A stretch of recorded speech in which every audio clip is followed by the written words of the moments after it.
tem uma questão que é latente também nesse momento, eu quero ouvi-lo depois a Amanda e também o nosso Augusto Nunes. Muito se fala que, olha, o Joe Biden, eleito presidente, vamos saber no dia 14, se sim ou não oficialmente, mas enfim, assumirá a Casa Branca, é o que se imagina. Pode imprimir alguma sanção ao Brasil, especialmente na pauta ambiental. Temos aí a história dos 20 bilhões de dólares. Então, eu queria ouvi-lo. De fato, existe alguma possibilidade dos Estados Unidos impor alguma sanção comercial ao Brasil? Como eu falei, né? Geoestrategicamente, a região das Américas ela é vital para os Estados Unidos. Então, eu sou muito cético que ele venha a aumentar o tom. Eu acredito que nos primeiros dias de governo ele vai tentar baixar o tom com o governo Bolsonaro, né? Não acredito que isso vai escalar a um nível insustentável a ponto de chegar em sanções. Não acredito nisso. Posso estar errado, né? Porque vai que, eventualmente, ele joga contra toda uma tradição americana geoestratégica aqui no caso. Acho pouco provável. Agora, o Bolsonaro também, eu acredito que, eventualmente, lá na frente também vai baixar o tom também.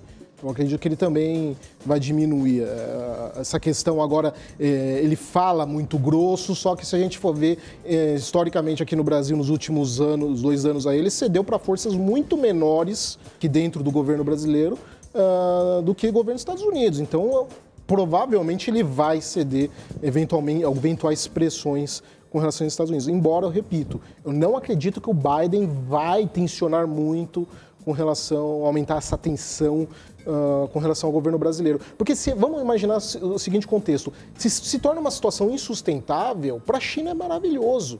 Jogar o governo brasileiro, que já tem um comércio externo que depende da China, ter uma situação hostil com os Estados Unidos. É maravilhoso para a China isso. Então, não acredito que eles vão fazer isso justamente em virtude da presença chinesa na América Latina, e o Brasil é um país-chave na região.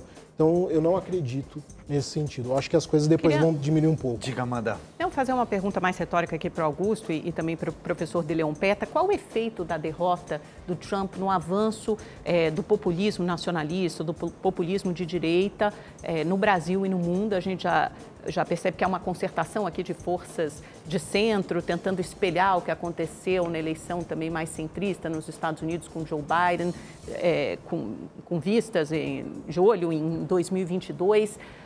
É cedo para decretar o ocaso ou a morte desse populismo nacionalista e, ao mesmo tempo, o que acontece quando perde o maior paradigma, que é o Donald Trump nos Estados Unidos? Qual é o efeito no resto do mundo? Acho muito cedo, vou dizer por quê. O Trump, se não tivesse havido a pandemia de coronavírus, ele teria a maior vitória da história presidencial americana, por causa da economia. Com certeza.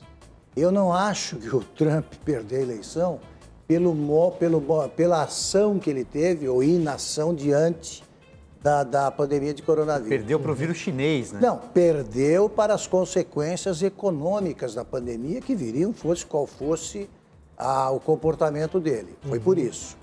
Porque ele conseguiu uma votação que é maior que a do Partido Republicano. Ele poderia, se ele for, ele tem contra ele próprio, tem o problema da idade. Ele terá, daqui a 4 anos, terá 79 anos. E é uma idade avançada lá, embora o Biden já tenha 78. Ele se transformou num líder populista, coisa que o americano nunca teve. Nunca teve.